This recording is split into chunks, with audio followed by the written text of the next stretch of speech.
parler de la famille. Effectivement, c'est un culte de famille. C'est un culte où nous nous rappelons d'une manière symbolique la naissance de Jésus. Et surtout, c'est notre dernier dimanche traditionnel. Le dimanche prochain, c'est notre dimanche de célébration pour rentrer dans l'année 2018. Et aujourd'hui, nous sommes venus récupérer ce qui est à nous et nous sommes venus déménager. Alléluia. Nous allons rentrer directement dans l'écriture. Donc, le texte de base que j'ai choisi est tout simplement Luc 15. Luc 15, 11. C'est l'histoire du fils prodigue.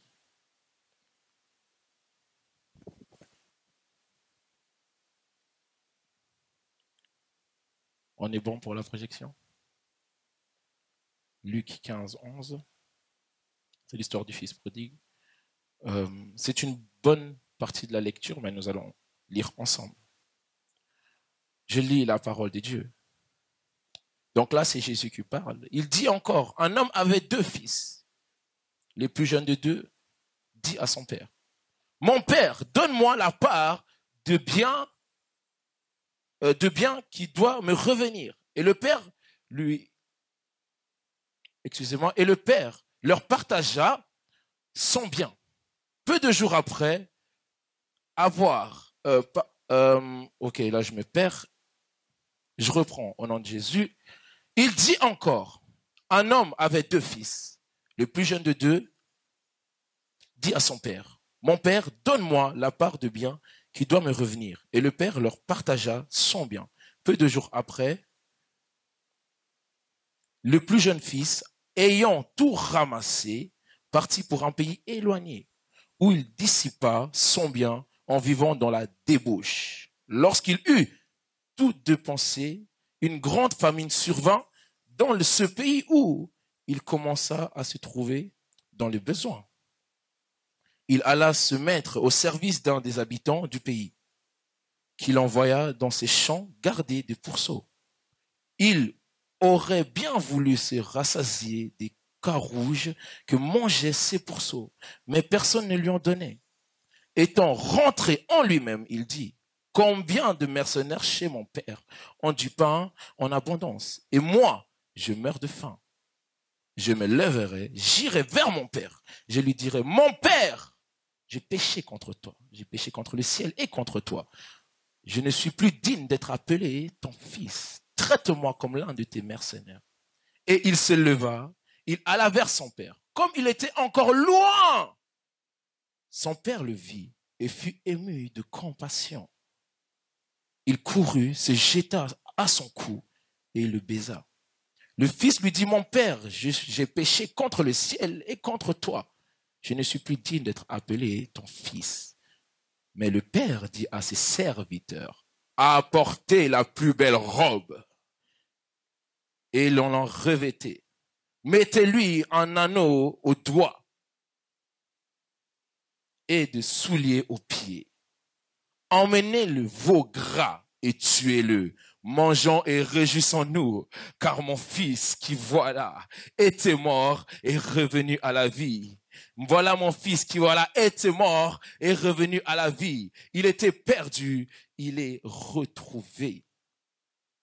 Et il commença à se réjouir. Parole du Seigneur. Est-ce qu'on peut acclamer Jésus pour cette belle partie du texte? Alors, j'ai choisi ce texte comme texte principal tout simplement parce que hier, quand on suivait la prière pour ceux qui étaient connectés, la vision que le bishop avait reçue, c'était effectivement que les anges étaient en train de se déplacer tel un mouvement de déménagement et il parlait de récupérer ce qui nous revient de droit. Amen. Et le Seigneur me dit, tu vas prendre ce texte-là et tu vas développer sur ça. J'avais encore préparé d'autres textes qui sont là juste pour illustrer et puis appuyer ce que je vais dire. Donc, c'est des textes je vais juste vous citer rapidement pendant la prédication, mais il m'a dit, tu vas parler de la famille à partir de ce texte.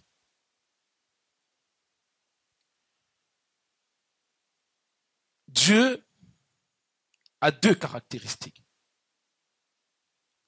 Toutes les caractéristiques qu'on peut donner à Dieu après ces deux caractéristiques sont, selon moi, des sous-caractéristiques. Pourquoi? Parce que toutes ces caractéristiques se trouvent dans les deux caractéristiques.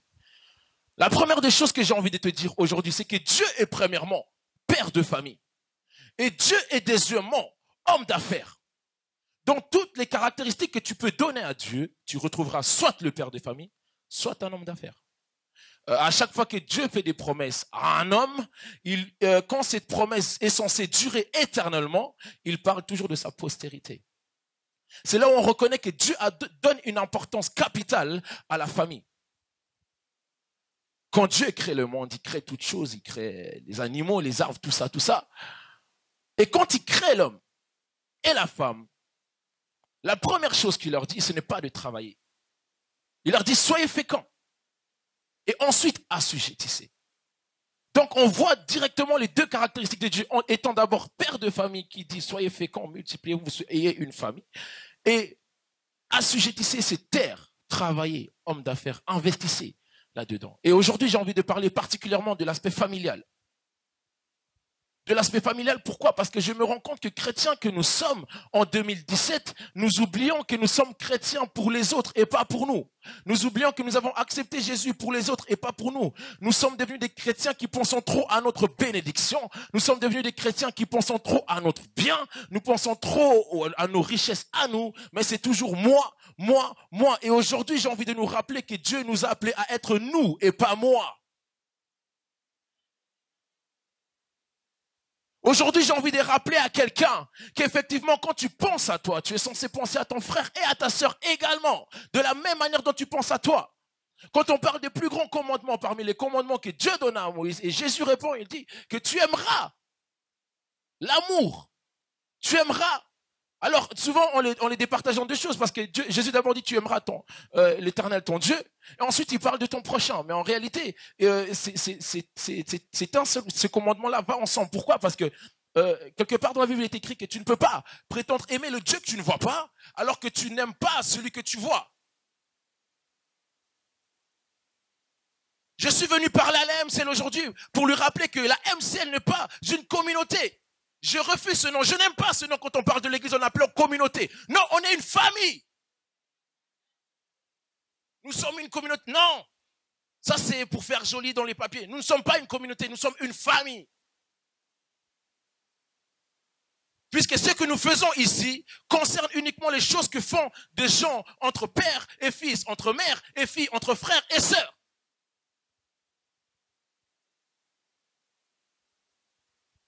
Alors effectivement, hier, le bishop a reçu une vision, il a dit, oui, nous voulons déménager. Gloire à Dieu, je pense que nous avons tous reçu cette vision, n'est-ce pas?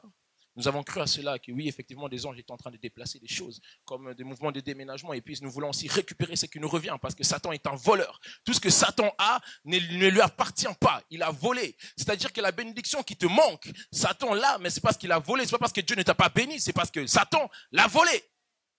Et aujourd'hui, nous voulons récupérer cela. Mais seulement pour récupérer et pour déménager, il y a un secret.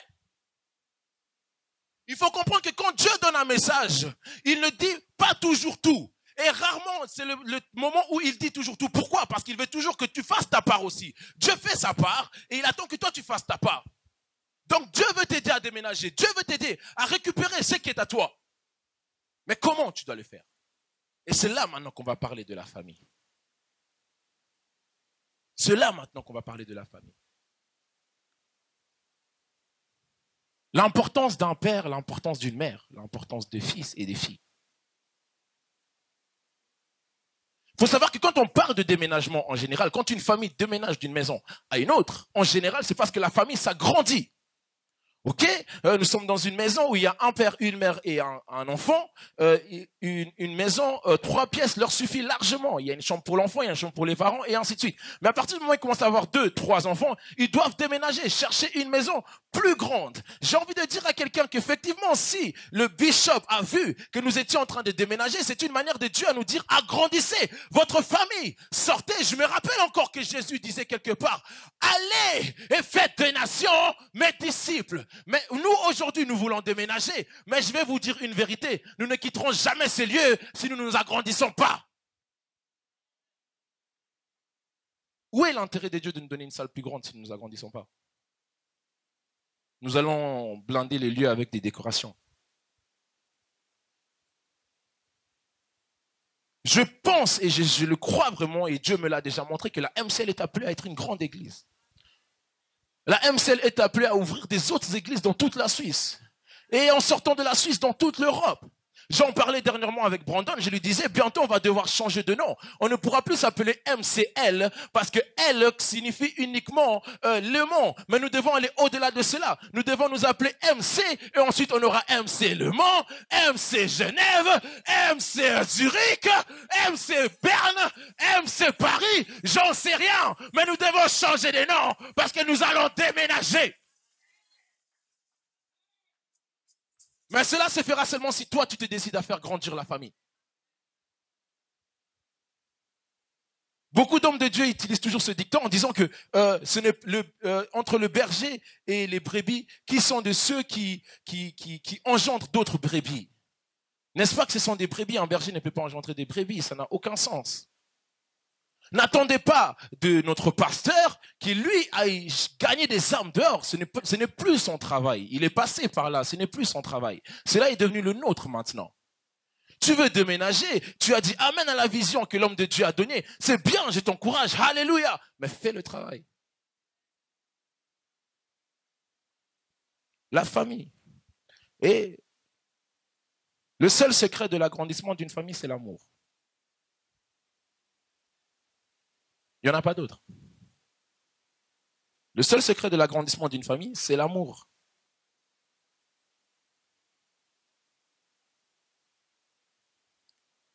Car Dieu a tant aimé le monde qu'il a donné son Fils unique. Et nous comprenons que par le don que Dieu fait en donnant son Fils unique, nous sommes tous devenus des fils et des filles de Dieu. Il a agrandi sa famille juste en donnant par amour. MCL, commençons à donner par amour. MCL, ne donnons pas quand on nous demande de donner. Quand on demande de donner, c'est déjà trop tard. Donne avant qu'on t'ait demandé de donner. Et souvent, quand je parle de donner, les gens croient toujours que je parle d'argent. Mon ami, il n'y a pas que l'argent dans la vie. Il n'y a même pas que l'argent dans le monde. Je vais te dire une chose, c'est que le monde, quand il a été créé sans argent.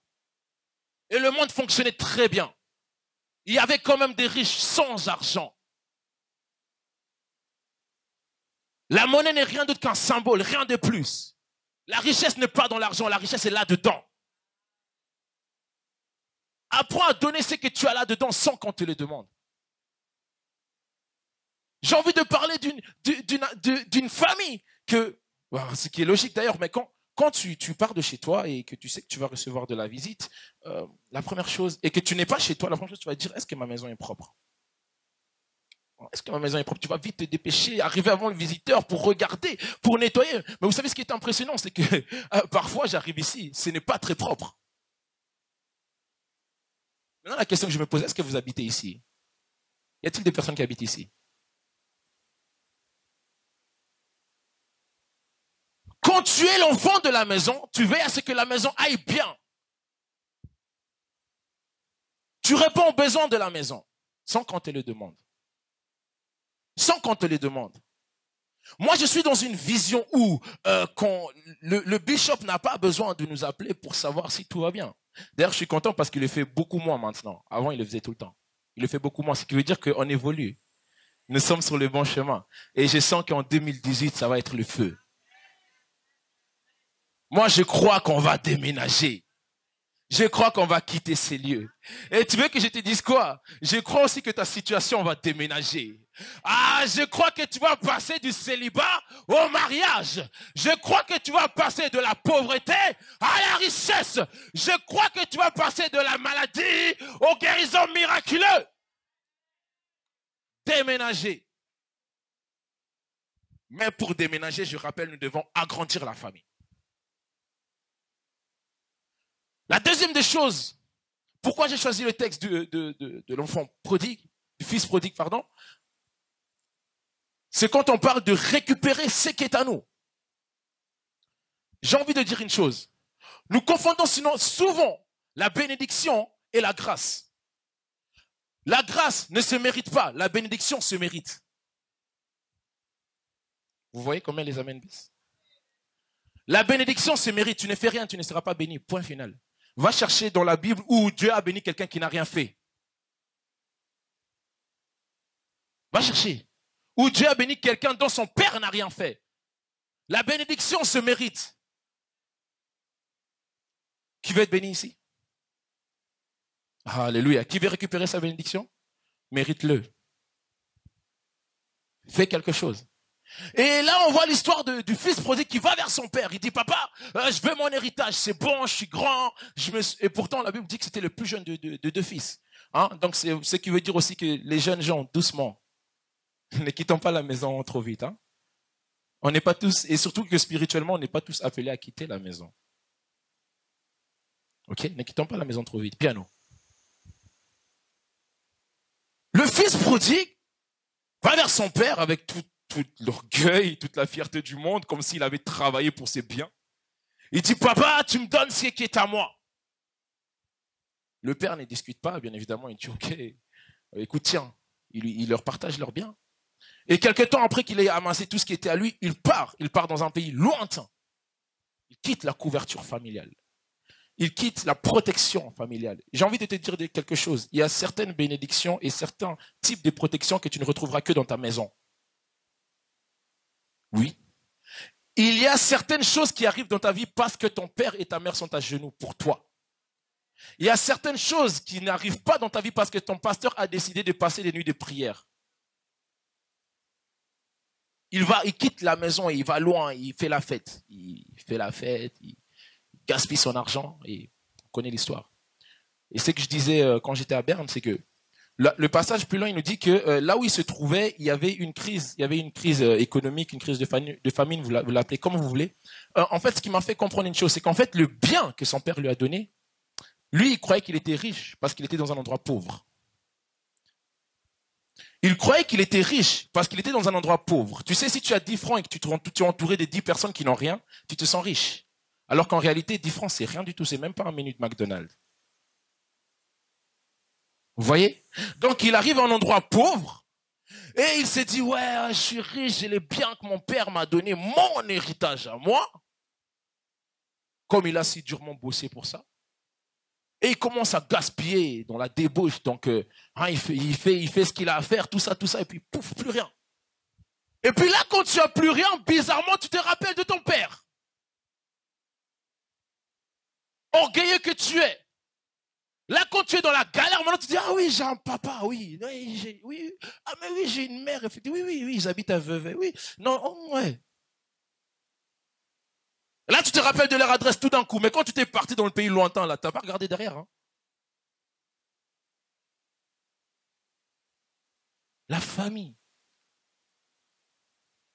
La famille se sépare, mais ne se divise pas. La séparation et la division n'est pas la même chose. La famille se sépare, c'est-à-dire elle s'agrandit, le fils quitte, machin, il va se marier, tout ça, mais ne se divise pas. Tu restes fils et fille de tes parents. Même si tu as des enfants, tu restes fils et fille de tes parents. Leur autorité sur toi ne changera pas. La seule chose qui change, c'est que tu es capable maintenant de prendre tes décisions tout seul. Enfin, plus ou moins. Des fois même, tu l'écoutes. Papa, écoute là, je sais pas trop. Mais sinon, leur autorité ne change pas. Donc il va dans un pays lointain et il gaspille son argent. Et puis ouais, il n'a plus rien. Il dit, ah, mais j'ai un père. Et en plus, mon père, il a des serviteurs. Et puis ces serviteurs mangent à leur faim. Comment ça se fait que moi ici, je suis là avec des porcs? Et ils sont encore gentils, ils disent des porcs. Moi, je dis des porcs. Pour montrer comment c'était deg là où il était. Hein? Toi, enfant de chef d'entreprise, tu traînes avec des porcs. Tu ne manges même pas avec eux, tu les regardes manger en plus. Donc, tu es plus bas que eux. Et dit, je me rappelle de mon père. Alors là, il commence à penser à son speech. Ouais, je sais que mon père, il aime bien quand je lui dis des trucs comme ça. Alors je vais lui dire, papa, je ne mérite pas d'être ton fils. J'ai péché contre toi, mais prends-moi comme mercenaire. En fait, ce qu'il veut en réalité, c'est juste de pouvoir manger. Et puis il réfléchit à son truc, il rentre en lui-même et le lendemain, il déménage. Hein? Il a déménagé 2 fois, lui. Il déménage et puis il dit, bon, allez, je vais aller voir mon père. Ce qui est intéressant, c'est que, ça m'a toujours frappé, c'est que son père le voit de loin. Pendant que lui, il marchait pour aller vers son père court vers lui. Waouh, quel amour. Son père court vers lui. Son père court. Et j'imagine que son père devait être assez vieux, parce qu'à cette époque-là, je pense qu'il vivait assez longtemps quand même. Et puis, je stéréotype un peu, mais avec sa canne, et puis ses cheveux blancs, et puis tout, hein, et puis il court vers son fils, il lâche sa canne, et puis il s'accroche. Et pendant que s'accroche, son fils, il commence à dire, ok, voilà, j'avais préparé quoi? Oui, donc papa, donc je voulais te dire, je suis désolé, j'ai péché contre toi. Et son père ne l'a pas laissé finir. Hein. Il a appelé ses serviteurs, il a dit, hé, lui c'est mon fils. Hein? Donnez-lui de quoi porter qui ressemble de nouveau à mon fils. Donnez-lui des chaussures, donnez-lui une bague. Nous allons célébrer son retour. Et aujourd'hui, nous sommes venus célébrer le retour de quelqu'un dans la situation initiale. Nous sommes venus célébrer le retour de quelqu'un dans la situation initiale. Je parle particulièrement de la MCL. Aujourd'hui, j'ai envie de dire que les bénédictions que Dieu a déversées sur toi ici n'auront de l'effet qu'aussi longtemps que tu restes ici.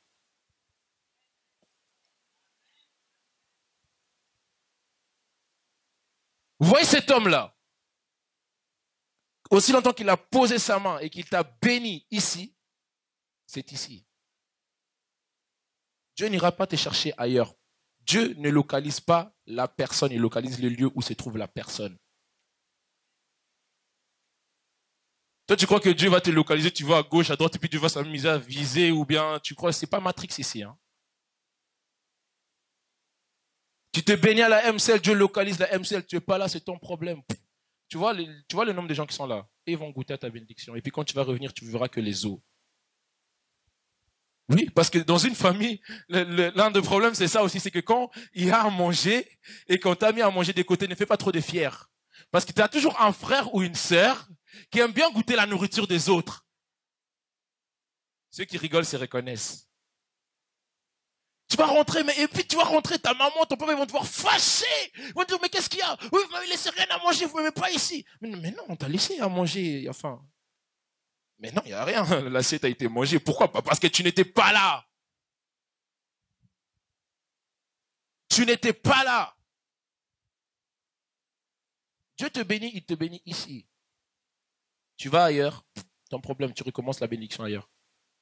Les bénédictions ne sont pas à l'emporter, c'est à manger sur place. Ce n'est pas du fast-food, c'est à manger sur place.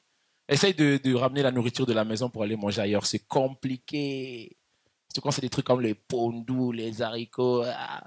C'est compliqué de manger ça en dehors de la maison. C'est des choses qui se mangent à la maison. Après, si tu veux des sandwichs, des petits trucs vite faits, là, hein, des 10 francs, les héritages, comme on appelle ça, selon les fils prodigues, prends. Ça, tu peux prendre à l'emporter, mais ça ne dure pas longtemps. Tu auras très vite faim et puis tu vas vouloir revenir. Et les mangeurs de McDonald's, ils savent. Ils mangent à 15h, 16h, maman, ils ont faim. Ces choses-là ne durent pas longtemps. Et aujourd'hui, j'ai envie de parler d'une famille. Pourquoi? Parce que la bénédiction d'une famille est une chose qui demeure éternellement. Je me rappelle quand Dieu parle, et pourtant j'ai commencé à chercher, je me suis dit, j'ai arrêté tout de suite, hein. Je me suis dit, je vais commencer vraiment de Genèse jusqu'à Apocalypse, citer tout type de bénédictions que Dieu a établies par rapport aux familles. Je vous promets, juste dans Genèse, il y en a trop. Je me suis arrêté à Genèse. Si vous voulez vous amuser à chercher, cherchez, mais je vous assure, si vous allez prendre du temps, il y en a trop. Et je me suis rendu compte d'une chose, c'est qu'à chaque fois que Dieu bénit un homme, il parle toujours de sa postérité. Quand Dieu donne la terre à Adam et Ève, il leur dit quoi? Multipliez-vous. Pourquoi? Parce que après vous, il y en a d'autres encore qui doivent profiter de ce que je vous donne.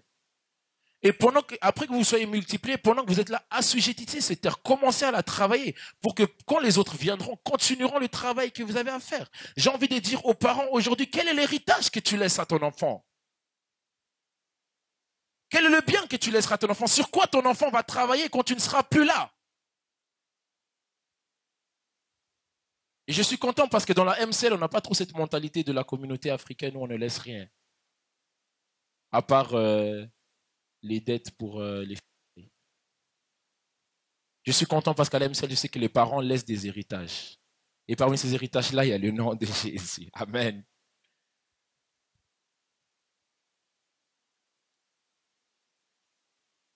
Par la famille, Dieu bénit par plusieurs choses. Dieu bénit avec la domination. Dieu donne la domination par la famille. Pourquoi? Parce que la domination est un règne, est une chose qui doit durer éternellement. Ce qui veut dire que si mon père domine, il doit veiller à ce que quand il mourra, son fils puisse dominer après. Donc Dieu ne peut pas donner la domination à une personne seule et égoïste. Tu veux diriger ce monde?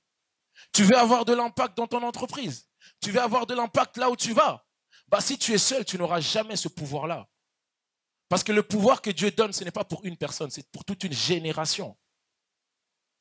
Et c'est ce que Dieu fait avec Adam et Ève. Il leur dit, voilà, je vous donne ça, vous donnerez les noms aux animaux, machin, vous dominerez sur la terre. Mais il commence d'abord par dire, multipliez-vous.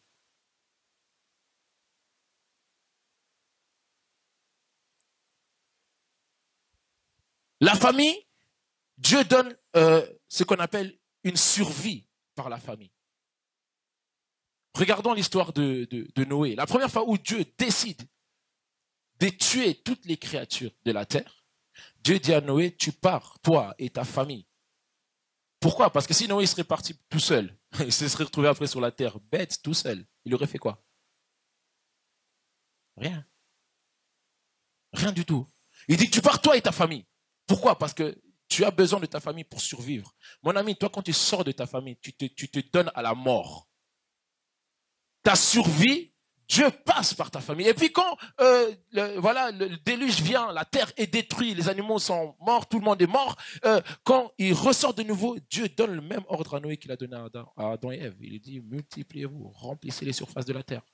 Survie par la famille.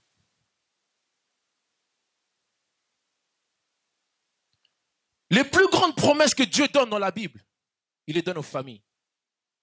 Regardez ce que Dieu dit à Abraham. Abraham a besoin d'un enfant, rien de plus. Abraham a besoin juste d'un enfant. Ok? Dieu commence par lui dire, je ferai de ton nom un grand nom. Ok? Tu seras père de beaucoup d'enfants, d'une multitude de nations, de toi sortiront des rois et patati. Jusqu'en 2018, on parlera de toi, tu seras le grand-père de tous. La bénédiction sur toi, machin, la foi, tout ce que tu veux. Mais pourquoi Dieu lui a fait cette promesse? Parce qu'Abraham, qui est devenu Abraham, devait engendrer un fils. Et ce fils-là devait engendrer deux autres fils. Et ces deux autres fils-là ont engendré la plus grande puissance du monde aujourd'hui. Les plus grandes promesses, si tu veux des grandes promesses avec Dieu, c'est par ta famille que tu l'auras. Si tu veux des grandes promesses et que ces promesses fonctionnent avec toi, tu dois avoir une maison. Mais je suis heureux parce que la MCL a une maison. La MCL a un papa, la MCL a une maman, et Dieu a posé une promesse sur ces gens-là pour que nous puissions en jouir. Vous savez ce qui est encore plus intéressant, c'est que les personnes qui reçoivent la promesse de Dieu ne sont pas ceux qui en bénéficient. C'est toujours ceux qui viennent après. Abraham, il n'a jamais vu cette grande nation dont Dieu lui a parlé. Il était mort avant. Mais nous sommes ceux qui en bénéficient aujourd'hui. Oh Dieu d'Abraham, bénis-moi. Et puis pouf, Dieu te bénit. Waouh. Mais Abraham, il ne pouvait pas dire Dieu d'Abraham, bénis-moi. Non. Et là, j'ai envie de parler d'une chose. Apprenons à valoriser nos parents. Parce que souvent, là où nous nous tapons la poitrine, nous n'avons absolument rien fait. Et eux qui pourraient se taper la poitrine parce qu'ils font quelque chose, ce n'est pas eux qui bénéficient de cela, c'est souvent nous. Vous savez, souvent ma mère, elle me disait que, tu sais, beaucoup des bénédictions que tu reçois dans ta vie, c'est parce que moi, dans ma jeunesse, je priais. Et toi, les prières que tu fais aujourd'hui, la plupart de ces prières-là, tu ne verras pas les accomplissements de ces choses, mais c'est tes enfants qui les verront. Parce que Dieu accorde de l'importance à la famille. Et il lui accorde tellement d'importance qu'il pose des conditions en te disant, si tu veux ça, tu es obligé d'intégrer une famille. Et nous sommes dans la famille de Dieu.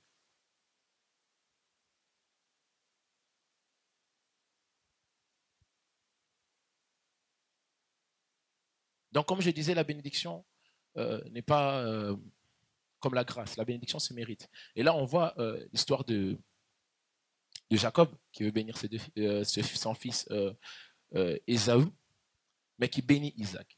Et regardez ce que Jacob dit à son fils. Il dit, tu vas, tu me chasses une bête, tu me la prépares comme je l'aime, tu viens, je mange, ensuite je te bénis. J'ai envie de te demander quelque chose. C'est quand la dernière fois que ton père a mangé quelque chose?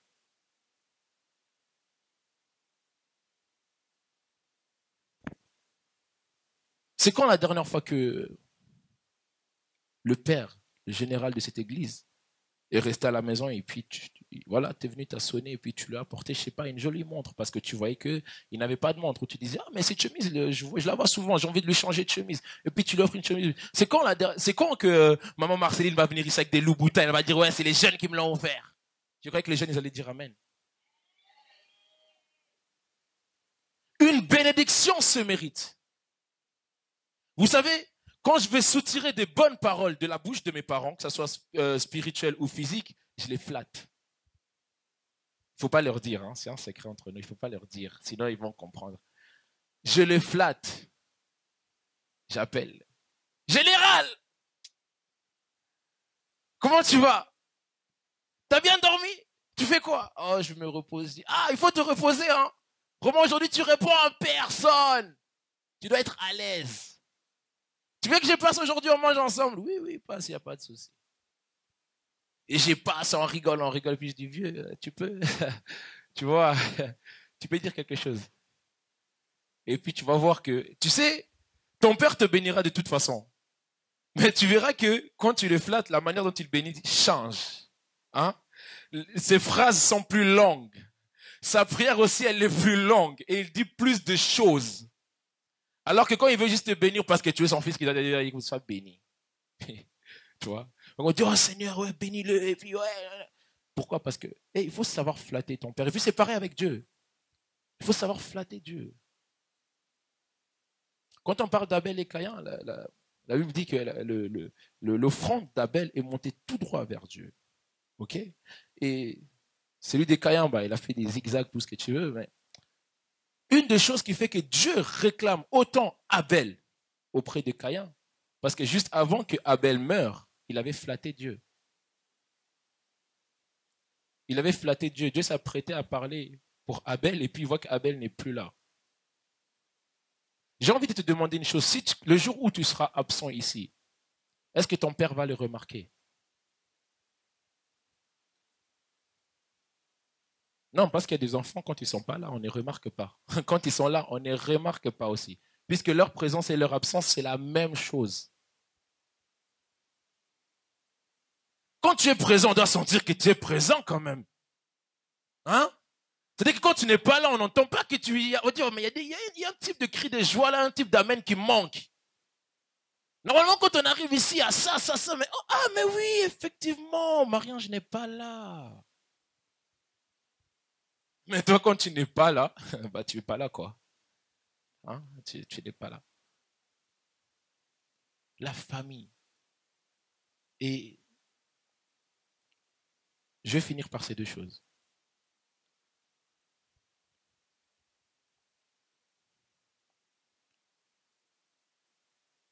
Abraham a eu le fils de la promesse qui s'appelait. Il s'appelait comment?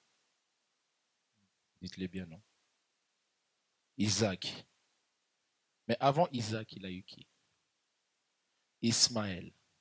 Et qui était la mère d'Ismaël? Agar. Regardez. Agar était servante dans la maison d'Abraham. OK? Mais par son fils, à cause de son fils, elle est devenue une grande dame. J'ai envie de dire à des parents aujourd'hui, à cause de ton enfant, on entendra parler de toi.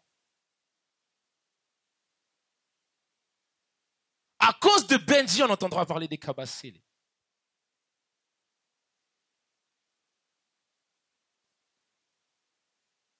À cause des enfants, Dieu s'est révélé. À cause de Ismaël, Dieu s'est révélé à Agar.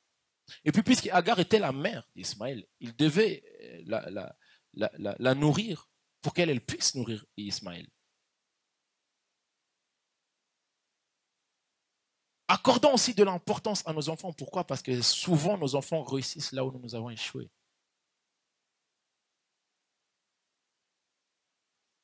Et vous savez, à chaque fois que j'échoue dans une chose, d'ailleurs je échoue rarement puisque je m'appelle gagnant, mais à chaque fois que j'échoue dans un truc, je n'appelle pas ça échec. Je mets ça en réserve parce que je me dis sûrement j'ai échoué parce que Dieu veut que mon fils réussisse. Parce que si je réussisse tout, il n'aura rien à faire. À chaque fois, et tu verras souvent que ton fils réussira dans des choses où pour toi c'était trop dur. Lui, il fait ça facilement, comme ça. Et l'inverse aussi. Si nous sommes aujourd'hui, en quelque sorte, bénis par le nom de Jésus, c'est parce qu'il y a eu un Abraham, quelque part, un père, quelque part. Une famille est une relation de deux côtés. L'enfant n'est pas censé aimer son père ou sa mère plus que l'autre. Et le parent n'est pas censé aimer l'enfant plus que l'enfant. C'est une sorte d'échange. On doit savoir échanger. La famille est là pour échanger. Et quand on échange, on doit être capable de tout échanger. Ça veut dire que tu échanges ton argent. Tu donnes ton argent à ton père. Tu donnes, je ne sais pas moi, des chaussures, tu lui donnes ce que tu veux, mais tu donnes. Et j'ai envie de dire à la MCL, apprenons réellement à donner. On donne déjà bien, mais je veux qu'on donne pour de vrai. 2018, je veux qu'on donne pour de vrai. Qu'on se donne, nous, pour de vrai. Si tu veux voir le déménagement, il faut que tu te donnes. Tu te donnes. Fils et filles, apprends à te donner à ton père et à ta mère. Fils et filles, apprends à aimer réellement ton père et ta mère. Et seulement les vrais fils et les vraies filles sont ceux qui sont capables de couvrir la nudité de leurs parents. Aucun parent n'est parfait. Si je vous disais ça, c'est que ce sera un mensonge. Aucun parent est parfait. Mais c'est de notre devoir, nous, en tant qu'enfants, de les faire paraître parfaits.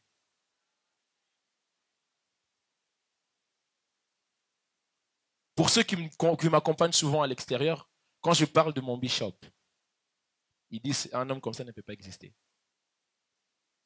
Quand je parle de mon père, ils disent un homme comme ça ne peut pas exister. Et puis quand je parle de mes mamans, ouf, là ils disent alors toi pour trouver le mariage c'est difficile parce que niveau tu élèves tes mamans. Je dis t'inquiète pas, ma femme aussi elle sera comme ça.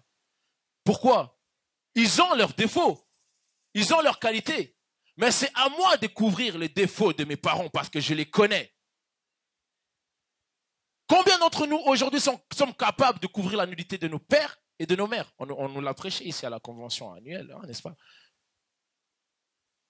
Ah mais non, moi mon pasteur il me saoule. Hein, non, il parle trop en plus, il parle trop longtemps. Non, il me fatigue. Et tu parles de ça, et tu parles comme ça de ton pasteur, après quand tu invites tes amis, tu es étonné qu'ils disent non, moi je ne viens pas, je n'ai pas envie de venir. Moi quand je parle de mon église, tout le monde a envie de venir. Il dit, ah, chez toi c'est bien. Je dis, ouais, mais toi tu as déjà ton église, je n'ai pas de problème, reste chez toi. Je vais me chercher des païens, toi, je n'ai pas besoin de toi. Non, mais chez toi, c'est bien. Vous prenez des photos. En plus, vous êtes tous bien habillés. Ton pasteur, il parle trop bien. Je dis, hé, moi, mon pasteur, un diplomate.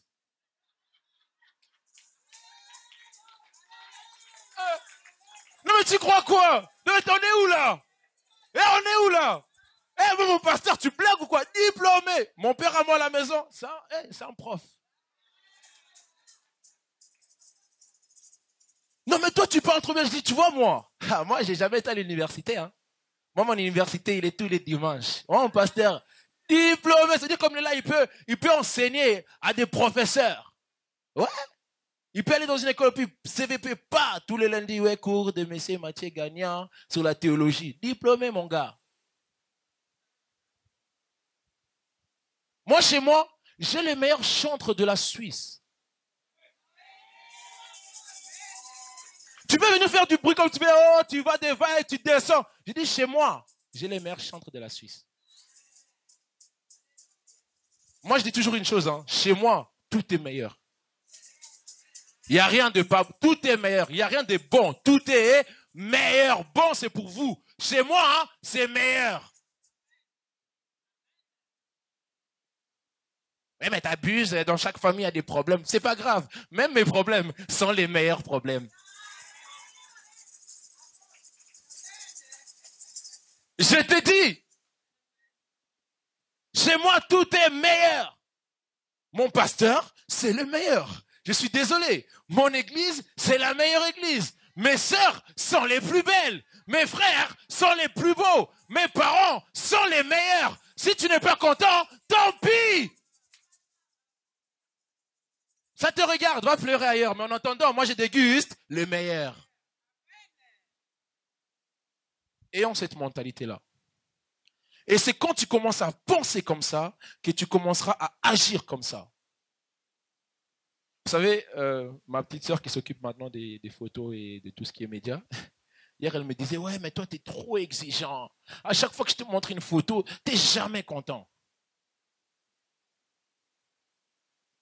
Et je dis, c'est pas que je suis jamais content, c'est que je sais que tu peux faire mieux. Moi, je vois le meilleur d'elle en elle, dans ses photos. Donc, quand elle me présente des photos, même si je les trouve waouh, je dis, écoute, franchement, c'est bof, tu vois, là, t'as pas trop bien cadré, il faut faire, il faut, hein.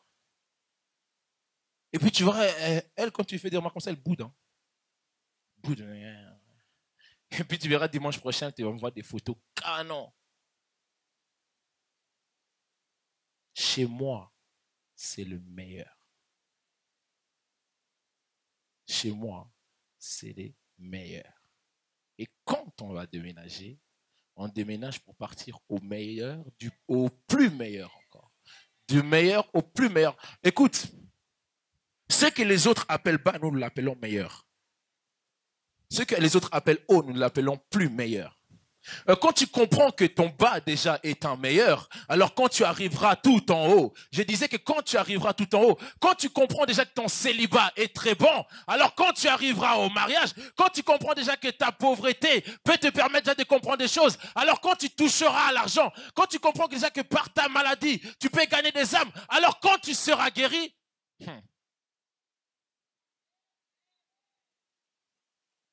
chez moi, c'est le meilleur. Ma famille, c'est la meilleure. Que Dieu vous bénisse.